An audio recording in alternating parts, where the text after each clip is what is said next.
Hello दोस्तों, good evening. आज के इस क्लास में बात करने वाले हैं क्लास 10 मॉडल सेट इंटरनेट द्वारा जारी किया गया। सब्जेक्ट आपका सोशल साइंस, और सेट नंबर 4। सेट नंबर इसमें जो भी बताया जाएगा आपको एग्जाम पर आधारित है, ठीक है। तो चलिए ध्यान देते हैं, इसको देखते हैं हम लोग। तो पहला क्वेश्चन कहता है मेजनी का संबंध किस संगठन से है? लाल सेना से, कार्बोनरी से, फ्लिक हेटेरिया से, डाइट से। तो किससे है? कार्बोनरी। कार्बोनरी क्या था? व्यापारों का एक संगठन था। एक क्वेश्चन और जान लीजिए, मेजनी जो है नई आर्थिक नीति का अवलंबन किसने किया था? नई आर्थिक नीति कौन लाया था? तो मेजनी लाई थी। कौन लाई थी? अब मेजनी जो है यंग इटली का स्थापना कौन किया है? तो मेजनी। कौन किया है? यंग इटली का संस्थापक कौन है? मेजनी। यंग इटली का संस्थापक कौन है? मेजनी, ठीक है। यंग यूरोप का संस्थापक कौन है? मेजनी। मेजनी किस संगठन से ताल्लुक रखती थी? तो कार्बोनरी। किस संगठन से? कार्बोनरी, ठीक है। चलिए अब अगला क्वेश्चन हम लोग देखेंगे। अगला क्वेश्चन कहता है रूस में जार का अर्थ क्या होता है? तो रूस में जार का अर्थ होता है ए पानी का बर्तन, बी पानी रखने वाले मिट्टी का पात्र, सी रूस का सामान, और डी रूस का सम्राट। तो रूस का सम्राट याद रखिएगा। अगला क्वेश्चन अगर देखें डियर स्टूडेंट, कहता है हुआ आंदोलन किस प्रकृति का था? क्रांतिकारी आंदोलन, धार्मिक आंदोलन, साम्राज्यवादी समर्थक आंदोलन, बुद्धिजीवी आंदोलन। तो बताइए हुआ जो आंदोलन था वो कौन सा आंदोलन था? धार्मिक आंदोलन, क्योंकि धर्म के आधार पर यह आंदोलन चल रहा था। तो कौन सा आंदोलन होगा? धार्मिक आंदोलन। अगला क्वेश्चन अगर देखे बाबू, तो कहता है भारत में खिलाफत आंदोलन शुरू हुआ था। तो 1920 में तो नहीं, जानिए खिलाफत आंदोलन सुनिएगा कि 1919 में जालियांवाला बाग हत्याकांड हुआ था। 1919 में, और जालियांवाला बाग हत्याकांड के बाद हिंदू मुस्लिम जो है एक मंच पर आए थे। तो जालियांवाला बाग समझ लो, यहाँ कुछ खिलाफत आंदोलन। तो इसमें हिंदू लोग को काफी, जालियांवाला बाग हत्याकांड जो है हिंदू लोग के साथ काफी दुर्व्यवहार किया गया था। हिंदू लोग को मारा गया या सिख लोग को मारा गया। तो यहाँ पर महात्मा गांधी का विचार करना था कि हिंदू और मुस्लिम जब तक एक मंच पर नहीं आएगा, जब तक जो है ये आंदोलन, जब तक भारत आज़ाद नहीं होगा। तो हिंदू मुस्लिम को एक तक लाने के लिए एक समय अच्छा था, इसी समय खिलाफत समिति का गठन हुआ था। पहले जानिए खिलाफत आंदोलन क्या है। तो खिलाफत आंदोलन प्रथम विश्व युद्ध में तुर्की का हार हुआ था। और तुर्की के सुल्तान को क्या कहा जाता था? खलीफा। क्या कहा जाता था? और उसके साथ दुर्व्यवहार हुआ, तो उसके दुर्व्यवहार के कारण जो भारत के जो मुस्लिम लोग थे वो आंदोलन किए। उस आंदोलन का नाम क्या था? खलीफा। क्या नाम था? देखिए इसका आंसर जो है अलग अलग बुक में अलग अलग देता है। एनसीईआरटी कहता है कि खिलाफत आंदोलन 1919 में हुआ था। 1919 में हुआ था, और आपका ही बुक में 1919 दिया हुआ है। तो इसका राइट आंसर आपका होगा 1919। ऑप्शन में अगर नहीं रहे तो 1920 मारेंगे। 1919 अगर नहीं रहे तो क्या मारेंगे? अगर 1919 रहेगा तो क्या मारिएगा? यहाँ पर थोड़ा सा जान लेते हैं बाबू, एक घटना बताते। देखिए 1914 में प्रथम विश्व युद्ध हुआ। फर्स्ट वर्ल्ड वार कब हुआ? 1914 में। 1915 में गांधी जी दक्षिण अफ्रीका से लौट कर आए। 1915 में गांधी जी दक्षिण अफ्रीका से, और 1916 में लखनऊ अधिवेशन हुआ। 1916 में, और इस लखनऊ अधिवेशन में जो बिहार के चंपारण जिला से राजकुमार शुक्ला जो था इस आंदोलन में भाग लिया। और जो वहाँ पर चंपारण का खेती चल रहा था, यानी कि चंपारण में, उसका कहा बताया कि यहाँ नील की खेती कराया जाता है बलजोबरी किसान से, और एक बार करने के बाद क्या होता है? बंजर हो जाता है। तो महात्मा गांधी 1917 में कहाँ आए? चंपारण। कहाँ आए? और महात्मा गांधी का पहला सत्याग्रह था चंपारण सत्याग्रह, पहला सत्याग्रह। और इनका उद्देश्य था जो नील की खेती, जो किसानों के साथ अत्याचार हो रहा है उसको खत्म करना, उसको। ये आंदोलन, इनका ये सत्याग्रह जो है काफी सफल रहा, काफी चलिए, तो आपसे पूछे एक बात, 1918 में प्रथम विश्व युद्ध की समाप्ति हुआ, 1918 में प्रथम विश्व युद्ध का। फिर अंग्रेज क्या किया, अंग्रेज फिर एक कानून लाया 1919 में, जिसको बोला जाता है रॉलेट एक्ट कानून। रॉलेट एक्ट ये बहुत काला कानून था, इसको काला कानून भी कहा गया। क्यों कहा गया? क्योंकि इसमें ना तो आपसे पूछा जाता आपको गिरफ्तार क्यों किया गया, इससे बोला जाता है ना अपील, ना दलील, ना अपील का कानून। ना तो इसमें आप दलील कर सकते हैं, ना आप कोई थाना या कोई कहीं पर जाकर अपील कर सकते हैं, किसी प्रकार का। आपको गिरफ्तार भी किया गया तो आपको बताया नहीं जाएगा आपको कहाँ रखा गया। समझ गए? इस कानून का विरोध बहुत लोग किए और इसके लिए पंजाब में धरना हुआ। तो दो गो आदमी को इसमें गिरफ्तार कर लिया गया था। एक का नाम था संविधान केचलू कुछ नाम से था, ठीक ना। दो आदमी को गिरफ्तार कर लिया गया था। फिर बैसाखी का मेला लगता है, तो 13 अप्रैल 1919 ईस्वी को जो है कि जालियांवाला बाग में बहुत सारे लोग आए, उसमें छोटा बड़ा सब लोग थे। और उसमें क्या हुआ, उसमें सब लोग इकट्ठा हुआ। अंग्रेज को पता चला कि यहाँ जालियांवाला जो रॉलेट एक्ट किए उसके विरोध में सब सभा कर रहे हैं, बातचीत कर रहे हैं। तो क्या किया, इन निहत्थे लोगों पर जनरल ओडायर के द्वारा, किसके द्वारा? जनरल ओडायर के द्वारा अंधाधुंध गोलियां बरसाई गई, अंधाधुंध गोलियां बरसाई गई। और जिसके बाद क्या हुआ कि इसमें हजारों लोग की मृत्यु हुई, हजारों लोग का। और इसके बाद सरकार जब इसको सब लोग जाना तो इसका बहुत निंदा किया, तो सरकार ने अथी में आकर एक कमेटी का गठन किया, जिसे बोला जाता है हंटर समिति का गठन। हंटर कमेटी का गठन हुआ और इसका जांच का आदेश दिया गया, लेकिन इसका कोई जांच पता नहीं चला। जैसे आपको पता है भारत में कुछ दिन पहले रेड फोर्ट पर हमला हुआ था ना, बोला सरकार इसकी जांच कराएंगे, आज तक कोई जांच का रिपोर्ट आया? पुलवामा हमला हुआ, कोई जांच का रिपोर्ट आया? पहलगांव हमला हुआ, कोई जांच का रिपोर्ट आया? नहीं आता है। सेम इसी तरह से आज़ादी जब मेरा देश नहीं आज़ाद था तब पर भी यही होता था, आज भी यही होता है। कुछ वीडियो बनाइएगा जब ज़्यादा बोलेंगे तो। चलिए, तो आप यहाँ पर जान गए। तो 1919 में आप लोग जान गए जालियांवाला बाग हत्याकांड कब हुआ, तो 13 अप्रैल 1919 को, 13 अप्रैल 1919 को।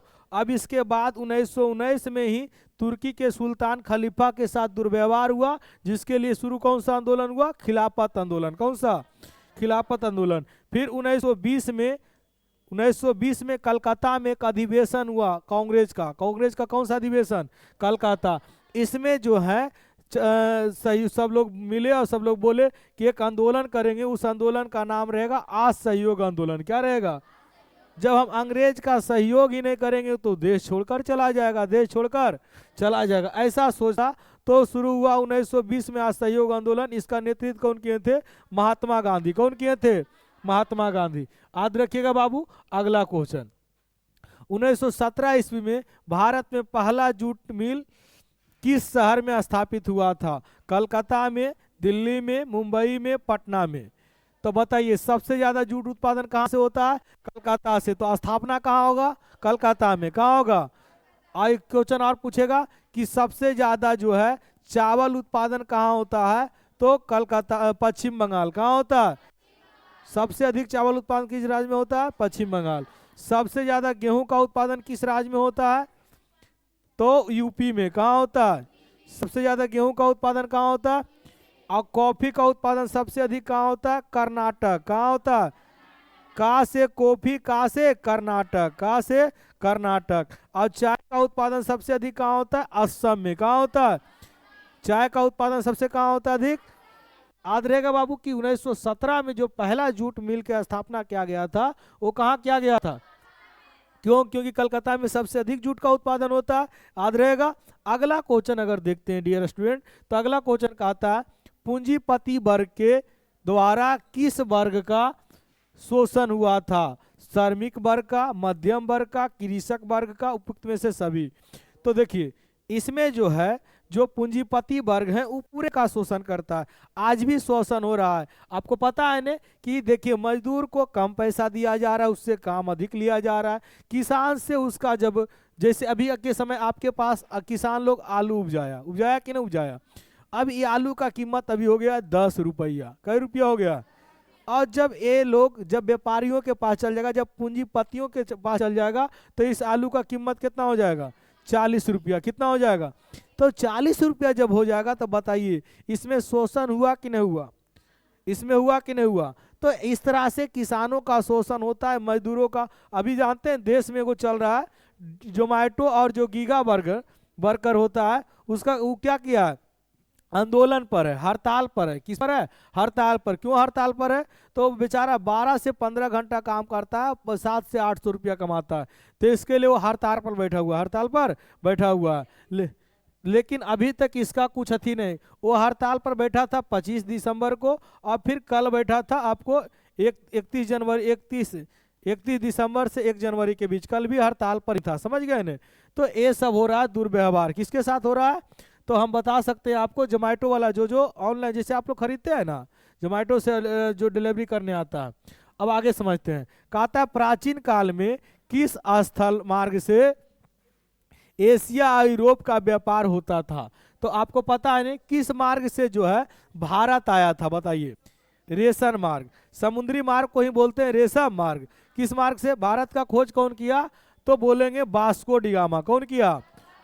Vasco D gamma. कहाँ के रहने वाला था? पुर्तगाल के। सबसे पहले भारत के किस स्थान पर पहुंचा? कालीकट। कहाँ पड़ता है? केरला में। कहाँ पड़ता है? उसका स्वागत कौन किया था? जमोरिन। कौन किया था? जमोरिन। तो आएगा आंसर क्या होगा? रेशम मार्ग। क्या होगा? अगला क्वेश्चन कहता है गुटेनबर्ग ने सर्वप्रथम किस पुस्तक की छपाई किया था? कुरान, गीता, हदीस, बाइबल। किसका किया था बाबू? बाइबल। किसका किया था? बाइबल। गुटेनबर्ग जो है कौन सा पुस्तक छापा था? बाइबल। कहता है राष्ट्रपति का नाम किसे जाना जाता है? राम मोहन राय, महात्मा गांधी। कहता है राष्ट्रपिता ना, राष्ट्रपति ने हुआ राष्ट्रपिता, सॉरी। तो महात्मा गांधी के नाम। किससे हो जाएगा? महात्मा गांधी का नाम। देखिए चाचा बोलेगा तो पंडित जवाहरलाल नेहरू, लो पुरुष बोलेगा तो सरदार वल्लभ भाई पटेल। सरदार वल्लभ भाई। अगर आपसे पूछे कि लो महिला किसे कहा जाता है तो बोलेंगे इंदिरा गांधी। कौन है? इंदिरा गांधी। लो महिला किसे कहा गया? इंदिरा गांधी। याद रहेगा। अगला क्वेश्चन कहता है कौन सा सामाजिक वर्ग बुद्धिजीवी वर्ग के रूप में उभर कर आया था? तो कौन बहुआ? उद्योगपति वर्ग, पूंजीपति वर्ग, श्रमिक वर्ग, मध्यम वर्ग। कौन सा वर्ग? मध्यम वर्ग जो है बुद्धिजीवी वर्ग में उभर कर आया था। कौन सा वर्ग? मध्यम वर्ग। कौन सा वर्ग? कहता है जब हम लैंगिक विभाजन की बात करते हैं, जब हम लैंगिक विभाजन की बात करते हैं तो हमारा अभिप्राय होता है, तो हमारा अभिप्राय होता है स्त्री और पुरुष के बीच जैविक अंतर, समाज द्वारा स्त्रियों और पुरुषों में दी गई असमान भूमिकाएं, बालक और बालिकाओं में संख्या का अनुपात, लोकतांत्रिक व्यवस्था में महिलाओं का मतदान का अधिकार मिलना। बताइए क्या होगा आंसर? समाज द्वारा पुरुषों और स्त्रियों के साथ असमान भूमिकाएं। जी बिल्कुल है। जैसे अभी भी देखते हैं समाज में कुछ कुरीतियां हैं कि महिला को पढ़ने नहीं दिया जाता, पुरुष को पढ़ने दिया जाता है। तो ये क्या है? असमान भूमिका है। समझ गए? तो स्त्रियों और पुरुषों के बीच असमान भूमिकाएं, असमान भूमिकाएं। अगला क्वेश्चन कहता है 12 नंबर निम्नलिखित में से कौन सा संघ राज्य की विशेषता नहीं है? तो लिखित संविधान, शक्तियों का विभाजन, इकाई शासन व्यवस्था, सर्वोच्च न्यायालय। बात समझिए पहले, कौन सा संघ राज्य की विशेषता नहीं है? तो लिखित संविधान तो है बउआ। इसके बाद शक्तियों का भी विभाजन है, कुछ है केंद्र सरकार, कुछ है इकाई शासन का भी व्यवस्था है ना, इकाई शासन का व्यवस्था नहीं है। इसमें एक आदमी शासन, तो इसमें होगा ऑप्शन सी, सर्वोच्च न्यायालय भी तो है ना। चलिए आगे बात करें। अगला क्वेश्चन कहता है डियर स्टूडेंट कि बिहार में संपूर्ण क्रांति का नेतृत्व किसने किया? तो देखिए बिहार में संपूर्ण क्रांति एक चैप्टर है, जाके आप लोग 12 में पढ़िएगा, जिसका लेखक है जयप्रकाश नारायण। जयप्रकाश और जयप्रकाश नारायण ही जो है वो पूरे संपूर्ण क्रांति का नेतृत्व किए थे। संपूर्ण क्रांति का यहां तक कि भी पूछे कि छात्र आंदोलन का नेतृत्व कौन किए? तो जयप्रकाश नारायण। छात्र आंदोलन कब हुआ? 1974 में। 1900 कहां से शुरू हुआ? तो पटना के गांधी मैदान, पटना के गांधी मैदान। तो बताइए, मोरारजी देसाई, नीतीश कुमार, इंदिरा गांधी, जयप्रकाश नारायण। तो आंसर क्या होगा? उस समय किसकी सरकार थी? इंदिरा गांधी की। किसकी सरकार थी?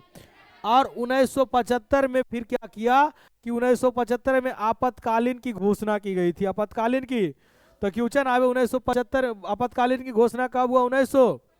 इनमें से कौन सी एक बात लोकतांत्रिक व्यवस्थाओं के अनुरूप नहीं है?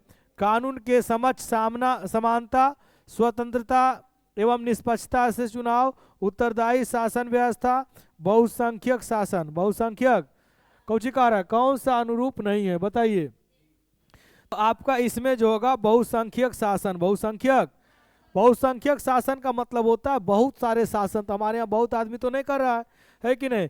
इसमें शासन केंद्र सरकार और राज्य सरकार करती है। बहुसंख्यक शासन में क्या होता है, जैसे कि छोटे छोटे राजा होता है, छोटे छोटे अपना अपना राज्य में अपना शासन चलाता है। अगला क्वेश्चन कहता है, भारत एक लोकतांत्रिक राज्य है, निम्नलिखित में से किसमें यह घोषणा की गई है? प्रस्तावना में, पाठ में, कानूनी पुस्तक में, नागरिक शास्त्र में। तो प्रस्तावना में। किसमें किया गया है? प्रस्तावना में। किसमें किया गया है? प्रस्तावना में। याद रहेगा, ठीक है। अगला क्वेश्चन कहता है, किस लोकसभा चुनाव के बाद महिलाओं की भागीदारी 10% से अधिक हो गई? तो 16वीं लोकसभा, 15वीं लोकसभा, 17वीं लोकसभा, 20वीं लोकसभा। तो बताइए किसमें होगा? 17वीं लोकसभा। कौन सा लोकसभा बाबू? 17वीं। कौन सा लोकसभा? 17वीं। अगला क्वेश्चन, निम्नलिखित में से कौन राष्ट्रीय दल है? जनता दल, ये तो नहीं होगा। जनता दल यूनाइटेड जो नीतीश कुमार का, जिसका चुनाव चिन्ह क्या है? तीर है। क्या है इसका चुनाव चिन्ह? क्या है? तीर है। ए जो है राजकीय दल है। आपको राष्ट्रीय राजकीय दल पढ़ाए थे ना? बताइए, डीएमके, ए भी नहीं है। डीएमके भी, लोक जनशक्ति पार्टी, ई भी नहीं है। भारतीय जनता पार्टी, भारतीय जनता पार्टी जिसको शॉर्ट में क्या बोलते हैं? बीजेपी। इसको इसका जो स्थापना किया है उसका नाम है कृष्णा आडवाणी। क्या नाम है? कृष्णा आडवाणी। अगला क्वेश्चन कहता है, लोकतंत्र का प्राण किसे कहा जाता है? राजनीतिक दल को। किसे कहा जाता है? जो लूट कर खाता है, जो लूट कर खाता है, राजनीतिक दल। कौन है? राजनीतिक दल। समझ गए? तो ये होता है। कहता है, भारत में संघ एवं राज्यों के बीच अधिकारियों का विभाजन कितनी सूचियों में हुआ है? कितनी सूचियों में हुआ है? तो 3 सूची, समवर्ती सूची, राज सूची और एक और कौन सूची है? समवर्ती सूची, राज सूची और एक और संघ सूची। कौन सा? तो बता है, संघ सूची में कौन बनाता है नियम? केंद्र सरकार। कौन बनाता है? और राज्य सूची में कौन बनाता है? राज्य सरकार। और समवर्ती सूची में केंद्र और राज्य दोनों, केंद्र और राज्य। तो बताइए, याद रहेगा। अगला क्वेश्चन कहता है, निम्नलिखित में से कौन लोकतंत्र में रंगभेद के विरोध नहीं थे? रंगभेद के विरोध नहीं थे। तो Martin Luther king, Mahatma Gandhi, Olympic धावक टोनी स्थिम, जॉन कोलोस। कहता है जेटी गुडी। तो कौन होगा? जेटी गुडी। कौन होगा? कौजी कह रहा है रंगभेद का विरोधी नहीं थी। आंसर होगा जेटी गुडी। क्या होगा? बहुत बार एग्जाम में पूछा है, समझ गए। कहता है कि सासाराम नगर विकास हुआ था। सासाराम नगर विकास मध्य युग में, प्राचीन युग में, वर्तमान युग में, आधुनिक समय में। तो बताइए बाबू, कौन सा युग में? मध्य युग। बहुत भी आया क्वेश्चन है, हर साल साहित्य एग्जाम में पूछता है। सासाराम का विकास किस युग में हुआ था? मध्य युग। आज कैसे रखना, देखो आज कैसे रखना, जब भुला जाता है तुम देखो लास्ट में क्या लगा हुआ है। लास्ट में सासाराम में क्या लगा हुआ? बताओ, माँ कोई ऑप्शन में है? तो माँ कौन ऑप्शन में है? तो बताओ कौन युग रहेगा? कंफ्यूजन खत्म, सिंपल। सासाराम पूछा ना, लास्ट में क्या लगा हुआ है? यानी माँ फोर क्या युग? मध्य युग। माँ फोर मध्य युग। याद रहेगा। चलिए अगला क्वेश्चन कहता है, अविभाजित बिहार में निम्नलिखित में से कौन एकमात्र नियोजित नगर था? पटना, मुंगेर, जमशेदपुर, गया। नियोजित नगर उसे कहा जाता है जो बहुत ज्यादा विकास किया हो, जहां सारी प्रशासनिक व्यवस्था हो, सारी प्रशासनिक तो कौन होगा बाबू? पटना। कौन होगा? पटना। कौन होगा? पटना। अभी दो और बनाया गया जिला को, गया और मुंगेर। गया और मुंगेर। कहता है पटना हवाई अड्डा का क्या नाम है? तो जयप्रकाश, देखिए जयप्रकाश नारायण जी आंदोलन कहाँ से शुरू किए? राजेंद्र प्रसाद? नहीं, जयप्रकाश अंतर्राष्ट्रीय हवाई अड्डा होगा। कौन होगा? जयप्रकाश अंतर्राष्ट्रीय हवाई अड्डा। जयप्रकाश अंतर्राष्ट्रीय हवाई अड्डा याद रहेगा। देखिए अगला क्वेश्चन कहता है बिहार में रज्जू मार्ग कहाँ है? रज्जू मार्ग मतलब समझते हैं? रज्जू मार्ग मतलब समझती है? रज्जू मार्ग मतलब जो रस्सी, जिसको रोपवे बोलते हैं, कुछ बोलते हैं, मतलब जिसमें तार के थ्रू आदमी आवागमन करता, आवागमन करता। एक जगह और बन रहा था रोहतास में। कहाँ बन रहा था? 1500 करोड़ के लागत से बन रहा था, लेकिन उसका क्या हो गया? वो बनने उद्घाटन से पहले टूटकर गिर गया। उद्घाटन से पहले टूटकर। इतना भ्रष्टाचार है कि मत पूछो। समझ गया ना? तो आपका है बिहार शरीफ, राजगीर, गया, बांका। तो आंसर क्या होगा? राजगीर। कहाँ होगा? राजगीर। अगला क्वेश्चन कहता है बिहार में खनिज तेल मिलने की संभावना कहाँ है? बिहार में बोला है तो हिमालय क्षेत्र तो बिहार में है ही नहीं है। उत्तर बिहार के मैदान में, दक्षिण बिहार के मैदान में, दक्षिण बिहार के पहाड़ियों में, दक्षिण बिहार के पहाड़ियों में, दक्षिण बिहार के पहाड़ियों में। अगला क्वेश्चन बाबू कहता है कांवर झील कहाँ है? बेगूसराय। कांवर झील पूछे तो बेगूसराय। कहाँ है बाबू? बेगूसराय। कांवर झील कहाँ है? बेगूसराय। संजय गांधी जैविक उद्यान कहाँ है? संजय गांधी जैविक उद्यान पटना। कहता है संजय गांधी जैविक उद्यान किस नगर में स्थित है? आइए गया। संजय गांधी जैविक उद्यान कहाँ है? पटना। कहाँ है बाबू? पटना। यही बोल रहे थे अभी। अगला क्वेश्चन कहता है निम्नलिखित में से कौन सड़कों का एक वर्ग नहीं है? कहता है पूर्व से पश्चिम गलियारा, एक्सप्रेसवे, स्वर्ण चतुर्भुज राजमार्ग, सीमांत सड़कें। सीमांत सड़कें कौन होगा? एक्सप्रेसवे तो आपको मिल ही जाता है, गलियारा भी है ये, स्वर्ण चतुर्भुज भी है ये, है ना? स्वर्ण चतुर्भुज सड़क किसे कहते हैं? जहाँ से सभी का रास्ता खुलता, वहां पर हवाई जहाज भी उतर जाता है। समझ गए? इतना वो बड़ा रहता है। समझ गए? अगला क्वेश्चन, ए लड़की ध्यान से सुनो। कहता है जिस देश की राष्ट्रीय आय अधिक होती है वह देश क्या कहलाता है? और जिस देश का राष्ट्रीय आय कम होता है वो क्या कहलाता है? और जिस देश का राष्ट्रीय आय बढ़ रहा है वो क्या कहलाता है? विकासशील। क्या कहलाता है? चलिए अगला क्वेश्चन, भारत के किस राज्य की प्रति व्यक्ति आय सर्वाधिक है? बताइए। देखिए जान लीजिए, प्रति व्यक्ति आय बोले अधिक तो गोवा का होगा। किसका होगा बाबू? गोवा का। अगर भारत में बोले राज्य, भारत में बोले राज्य, तो किसका हो जाएगा? गोवा का। किसका हो जाएगा? और सबसे कम किसका है? जहां हम लोग रहते हैं, जहां हम लोग। बिहार को कौन सा राज्य कहा गया है? पिछड़ा राज्य। कौन सा राज्य? बिहार का एक और राज्य बोला गया है बीमारू राज्य। कौन सा राज्य? बीमारू राज्य में कौन आता है? BI से बिहार, M से मध्य प्रदेश, R से राजस्थान, यू से उड़ीसा। उड़ीसा उत्तर प्रदेश में उड़ीसा। BI से बिहार, IM से मध्य प्रदेश, R से राजस्थान, U से उड़ीसा। आपसे ई नहीं पूछेगा कौन बिहार राज्य, आपसे पूछेगा निम्नलिखित में से कौन बिहार राज्य? ऑप्शन डी में रहेगा कर्नाटक। ऑप्शन बी डी में रहेगा, या कुछ और भी रह सकता है, लेकिन अधिकांश क्वेश्चन में क्या आया? कर्नाटक। एक क्वेश्चन और, बिहार में बोले कि सबसे अधिक प्रति व्यक्ति आय किस जिला का है? तो सबसे अधिक किसका है? पटना का। किसका है? और सबसे कम किसका है? शिवहर का। किसका है? शिवहर का। याद रखिएगा, जनसंख्या भी सबसे अधिक किसका है? पटना का। और सबसे कम किसका है? सबसे कम शिवहर का है। जनसंख्या घनत्व सबसे कम शिवहर का है। समझ गए? कहता है निम्नलिखित में से कौन मुद्रा का कार्य नहीं है? विनिमय का माध्यम मुद्रा का कार्य है, मूल्य का मापन मुद्रा का कार्य है, मूल्य का संचयन, उत्पादन। उत्पादन मुद्रा का काम, उत्पादन मुद्रा का काम। चलिए, कहता है भारत का केंद्रीय बैंक कौन है? RBI। इसकी स्थापना 1935 में। RBI की स्थापना कब हुआ था? 1935 में। RBI की स्थापना कब हुआ था? चलिए अगला क्वेश्चन, कहता है ऊर्जा का मुख्य स्रोत है कोयला, पेट्रोलियम, विद्युत, इनमें से सभी। तो इनमें से सभी से ऊर्जा होता है ना, लेकिन कभी कभी अगर सूर्य दे दे तो क्या मारिएगा। अगला क्वेश्चन कहता है पार्ले समूह के थम्स अप ब्रांड को किस बहुराष्ट्रीय कंपनी ने खरीद लिया।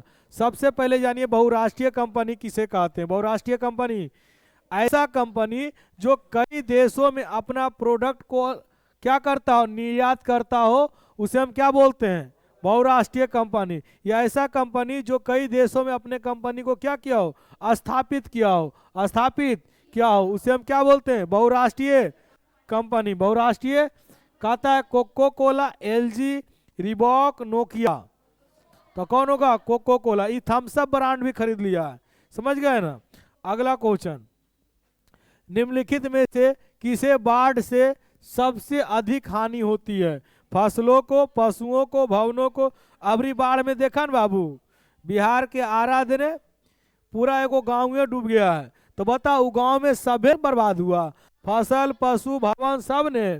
तो इनमें से याद रहेगा बउआ।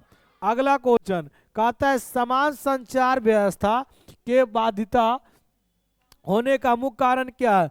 केबल का टूटना, संचार टावर की दूरी, टावरों की ऊंचाई में कमी, इनमें से कोई नहीं। तो केबल का टूटना, केबल का अगर केबल टूट जाएगा तो आपके पास संचार पहुंच पाएगा। लगे रे बैठे ला, ये तो नहीं सब बोला नहीं जाता है, कहा लाती पड़े। तो आग से जलने की स्थिति में किस प्राथमिक उपचार की आवश्यकता होती है। तो ठंडे पानी डालना, ठंडे।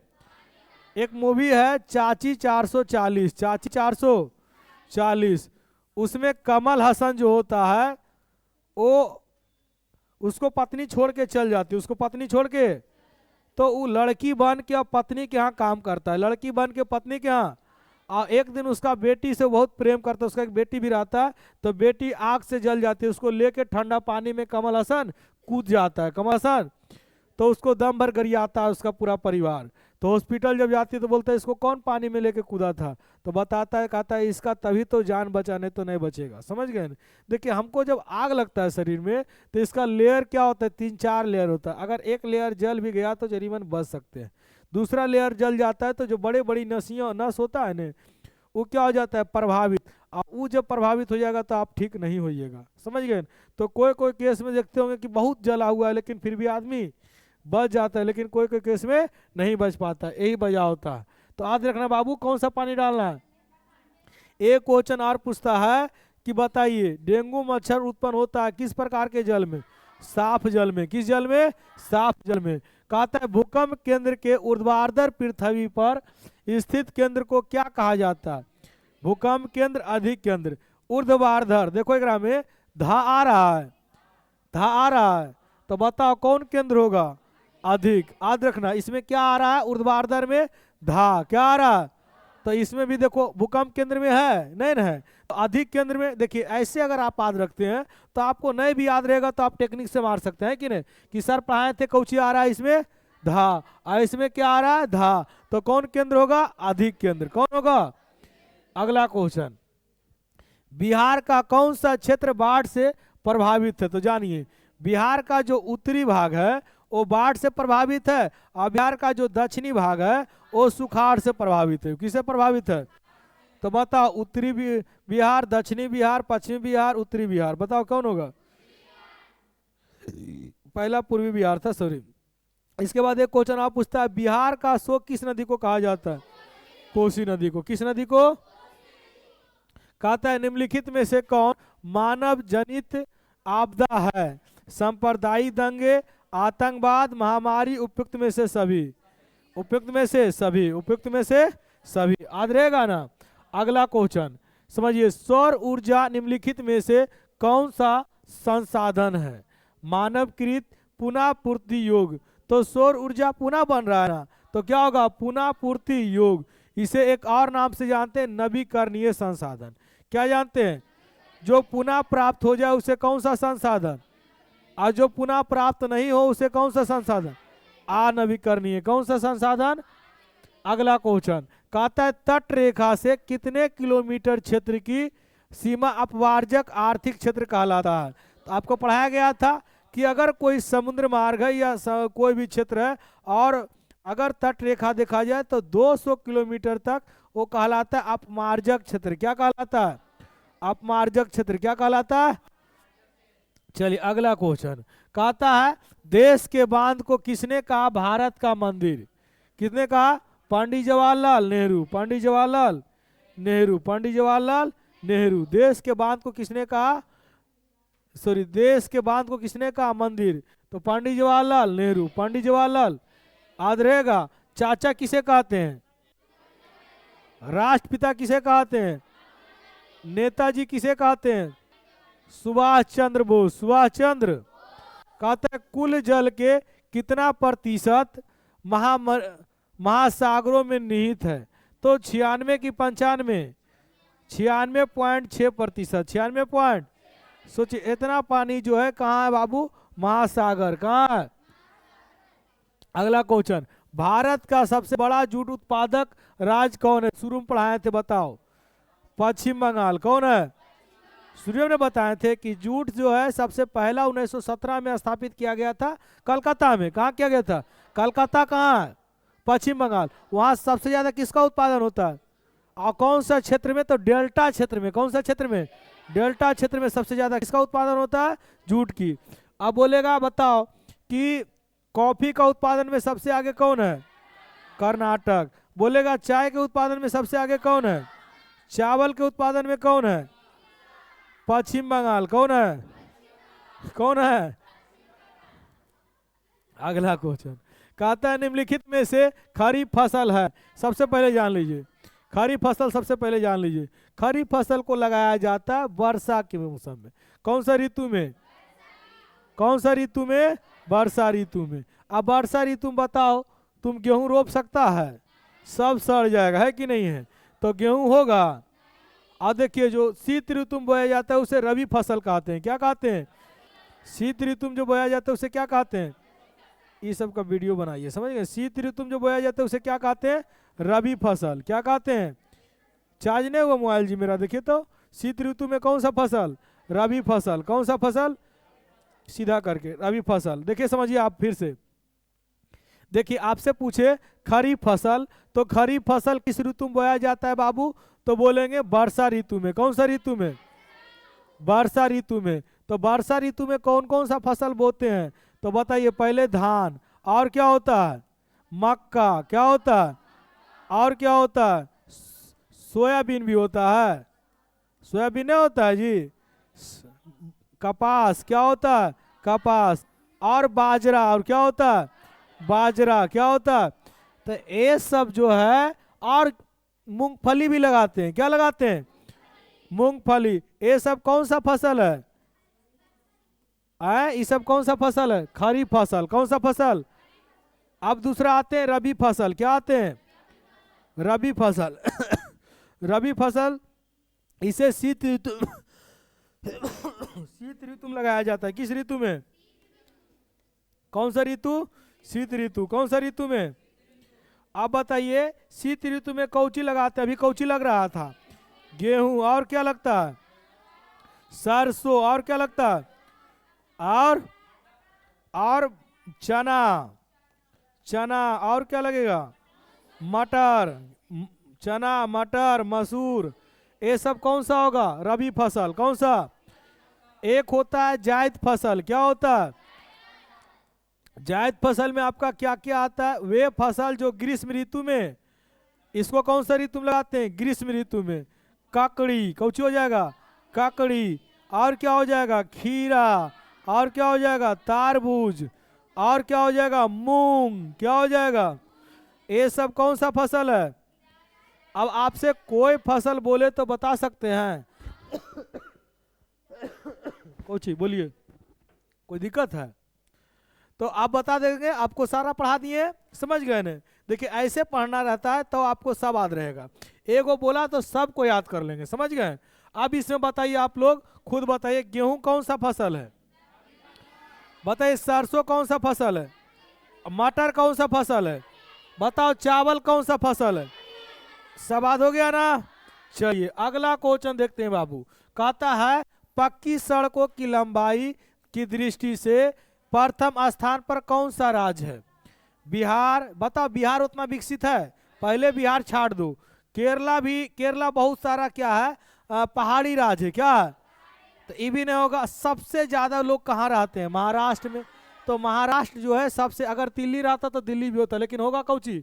महाराष्ट्र। क्या होगा? सपनों का नगर किसे कहते हैं? महाराष्ट्र को। निरहुआ हिंदुस्तानी मूवी देखी है? उसमें सपनों का रानी लेवल कहाँ जाता है? महाराष्ट्र। कहता है निम्नलिखित में से कौन सड़क, अरे महाराष्ट्र मुंबई में है, मुंबई बम्बई सब ओकरे को है। निम्नलिखित में से कौन सड़कों का एक वर्ग नहीं है?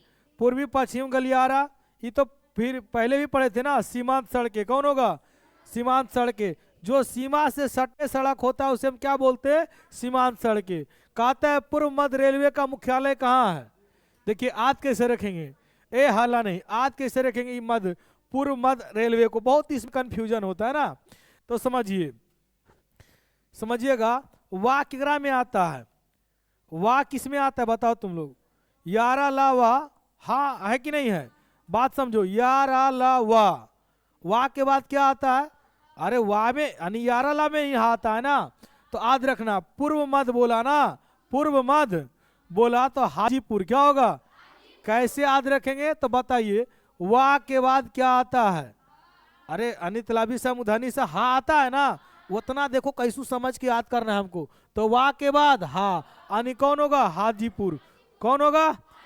कंफ्यूजन खत्म। वाह के बाद कौन चीज आएगा उसमें? बताओ। वाह में पा आता है, यारला में पा आता है, यारला मा आता है, सा आता है, सा। लेकिन समस्तीपुर में बताओ कोई मुख्यालय है? समस्तीपुर में सही ट्रेन नहीं जाती है, समझ गए ना? तो आपको कहाँ रहेगा? हाजीपुर। चलिए एक बाद, बिहार की सीमा रेलवे मार्ग, बिहार की सीमा से रेलवे मार्ग की कुल लंबाई कितनी है? कुल लंबाई 6283 किलोमीटर, 5283 किलोमीटर, 7283 किलोमीटर, 8500 किलोमीटर। तो बताओ 5283 किलोमीटर, 5200। चलिए अगला क्वेश्चन कहता है कि लोकतंत्र जनता का जनता द्वारा जनता पर किए गए शासन को क्या कहते हैं? एक कथन किसने दिया? Abraham Lincoln. ये कहाँ के राष्ट्रपति थे? अमेरिका के। कहाँ के थे? अमेरिका का राजधानी कहाँ है? वाशिंगटन। कहाँ है? वाशिंगटन। अमेरिका का प्रथम राष्ट्रपति कौन थे? George Washington. कौन थे? कौन थे? George Washington. कहता है नए विश्व सर्वेक्षण के आधार पर भारतवर्ष में मतदाताओं की संख्या लगभग कितनी है? 71 करोड़। कितना है? 71 करोड़। कितना है? कितना है? 71 करोड़। कितना है? 71 करोड़। अगला क्वेश्चन कहता है किसी व्यवस्था के फैसला में व्यक्तिगत लोकतंत्र के परिणामों का संदर्भ सही कथन कौन सा है? सही कथन कहता है गरीब देशों में आर्थिक विकास के लिए तानाशाही चाहिए, लोकतंत्र अपने नागरिकों के बीच आर्थिक समानता समाप्त करने में असमर्थ है, लोकतंत्र विविधताओं में सामंजस्य लाने का सक्षम है, लोकतंत्र में किसी तरह के टकराव की संभावना नहीं रहती है। तो देखिए लोकतंत्र में जो है टकराव की संभावना रहेगी, टकराव की संभावना रहेगी, और ये सब होता है। लेकिन कौन सा कथन सही है? तो आएगा ऑप्शन कौन सी होगा? सी। क्या कर रहा है? लोकतंत्र में विविधताओं में सामंजस्य लाने की सक्षम कर रहा है। अगला क्वेश्चन कहता है बिहार में पंचायती राज संस्थाएं हैं, एक बताइए, बताए थे ना? अच्छा बताओ, बिहार में पंचायती राज स्तरीय जो है किसके सिफारिश पर लाया गया था?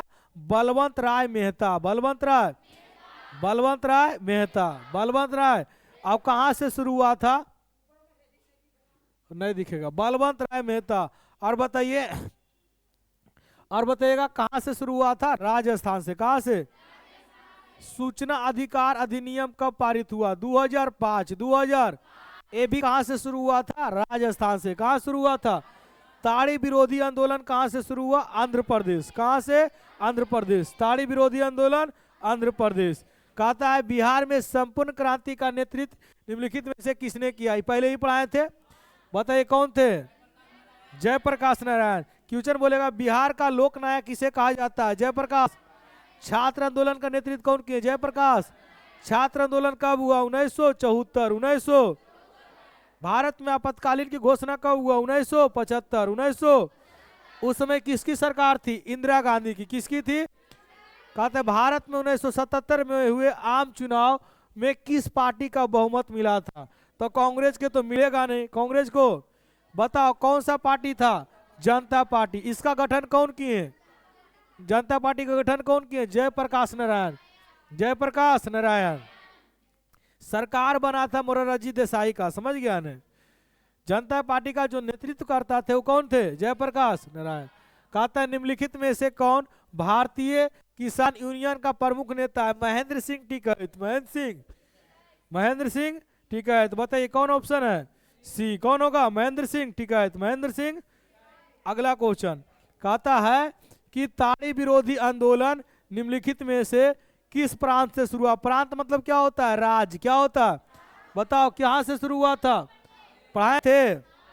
अगला क्वेश्चन कहता है बाबू कि सत्ता में भागीदारी की आवश्यकता कहां पड़ती है? कहां पड़ती है?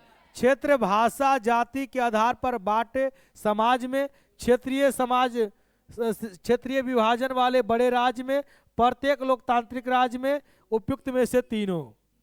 तो देखिए समझिए, सत्ता के भागीदारी की आवश्यकता कहां पड़ती है? तो सब जगह देखिए, क्षेत्र, भाषा इस सब के भी आधार पर है कि नहीं? जब तक बटे नहीं रहेगा, जब तक शासन सही से। अब बताओ गांव में किसी को दिक्कत होगा तो प्रधानमंत्री के पास जाएगा? किसके पास जाएगा? बाढ़ के पास। बाढ़ के बाद नहीं होगा तो फिर किसके पास जाएगा? मुखिया। मुखिया के पास सरपंच। सरपंच के बाद थाना। थाना नहीं तो फिर कहाँ? कोर्ट। जिला कोर्ट। जिला कोर्ट के बाद हाई कोर्ट के बाद सुप्रीम कोर्ट के बाद सर्वोच्च न्यायालय। कहाँ? चलिए, कहता है संघीय व्यवस्था में सरकार होती है एक दलीय, द्विदलीय। क्या होगा? द्विदलीय। क्या होगा? संघीय व्यवस्था में क्या होता है? द्विदलीय। अगला क्वेश्चन कहता है भारत में राज्य की प्रति व्यक्ति आय सर्वाधिक है। बताए थे कहाँ के है? गोवा। सबसे कम बिहार। सबसे कम किसका है? बिहार का। सबसे कम प्रति व्यक्ति आय बिहार। कहता है बिहार के किस जिले का प्रति व्यक्ति आय सर्वाधिक है? पटना। किसका है? सबसे कम शिवहर। सबसे कम शिवहर। याद रहेगा। कहता उपभोक्ता द्वारा शिकायत करने के लिए आवेदन शुल्क कितना लगता है? 50 रुपया। 50 रुपया नहीं, 1 रुपया नहीं लगता। 1 भी रुपया। तो इनमें से कोई नहीं। इनमें से कोई नहीं। आपको ये भी बताए थे कि कितना से कितना कर सकते हैं ना। कहता है सन 2008 से 2009 के अनुसार भारत की औसत प्रति व्यक्ति आय है। औसत प्रति व्यक्ति देखिए, याद रखिएगा, 25,494। 25,400। याद कैसे करिएगा? देखिए डिजिट को याद करिए, हला नहीं, हला नहीं, याद करिए। 5 है, 5 4 और फिर 1 घटा दो, कितना हो जाएगा? फिर से समझो डिजिट को कैसे याद रखेंगे। शुरू में याद रखना है 2025 चल रहा था। 2025 चल रहा था, शुरू में कितना होगा? 25। कितना होगा? अब देखो 5 4 पहले जोड़ेंगे, फिर 1, तो 5 4 और फिर 5 में से घटा दो, कितना हो जाएगा? तो 5 4 और फिर 1 घटा दो, कितना हो जाएगा? आध हो जाएगा। 25,494। 25,400 प्रति व्यक्ति आय बिहार का कितना था? ट्रिक समझ में आया? ट्रिक समझ में आया? ट्रिक क्या है कि 2025 चल रहा था इससे पहले, तो 25,000 हो गया ना। अब इसके बाद इस दोनों को जोड़ेंगे, दोनों को, यानी 5 में से घटाएंगे तो 4 हुआ ना। अब फिर दोनों को जोड़ेंगे, फिर लिखेंगे, फिर 1 घटा देंगे। समझ में आया? चलिए आगे। कहता है कि वित्तीय संस्थाओं का प्रकार होता है 5 4 3 2। बताओ कितना होता है? वित्तीय संस्थाओं के प्रकार 5 होता है। कितना होता है? 5। कितना होता है? 5। अगला क्वेश्चन, देश की संगठित बैंकिंग प्रणाली के प्रकार है 3। कितना है? 3। कितना है? 3। अगला क्वेश्चन, बिहार का कौन सा क्षेत्र बाढ़ से ग्रस्त क्षेत्र है? तो उत्तरी बिहार। कौन है? सुखाड़ बोले तो, सुखाड़ बोले तो गलत है। निम्नलिखित में से कौन से किस नदी के बिहार के शोक कहा गया है? कौन सा नदी? क्वेश्चन पूछेगा बिहार में सबसे पुराना परियोजना कौन सा परियोजना है, तो गंडक परियोजना। कौन सा परियोजना, सॉरी सोन नदी घाटी परियोजना, सोन नदी घाटी परियोजना। बिहार का सबसे पुराना परियोजना कौन है, सोन नदी घाटी परियोजना। बिहार पुलिस के 3 बार एग्जाम दिए, तीनों बारी पूछा है।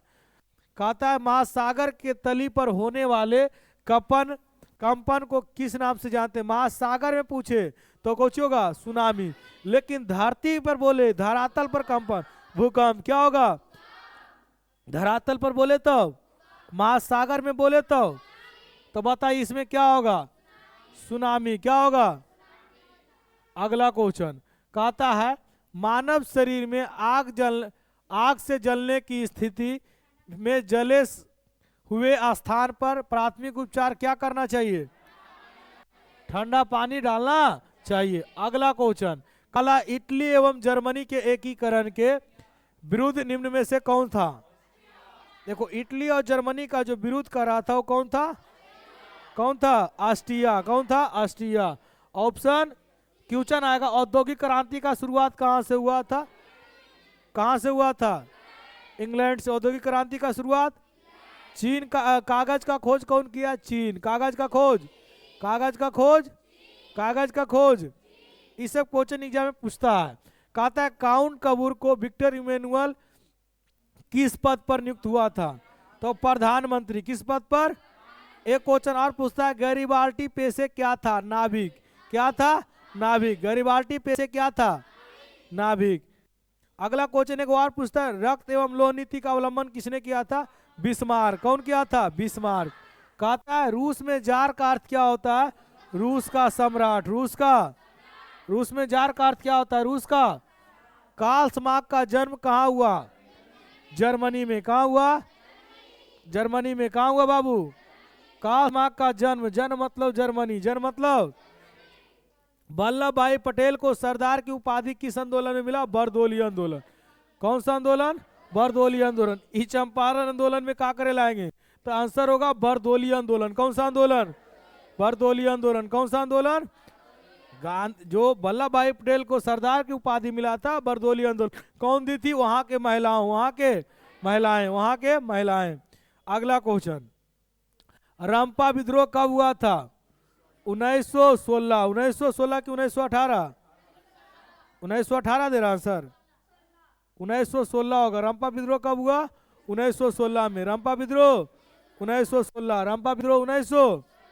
अगला क्वेश्चन कहता है लंदन में अनिवार्य प्राथमिक शिक्षा कब लागू हुआ था, 1800।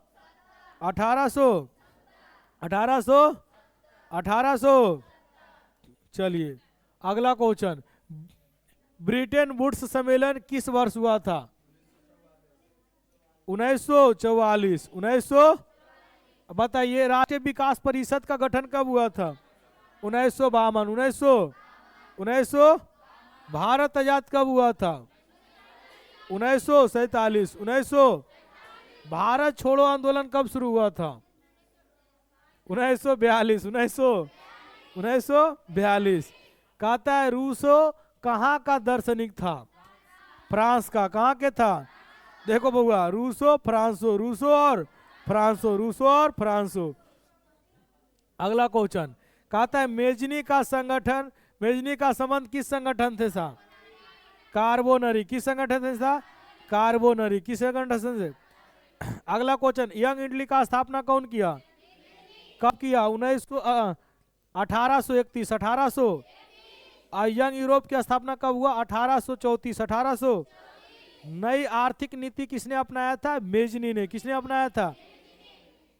हो गया आपका खत्म, हो गया खत्म। तो बताइए कैसा लगा आप लोगों को क्लास। हाँ तो अच्छा लगा है तो ठीक है, वीडियो को लाइक सब्सक्राइब कर दीजिएगा।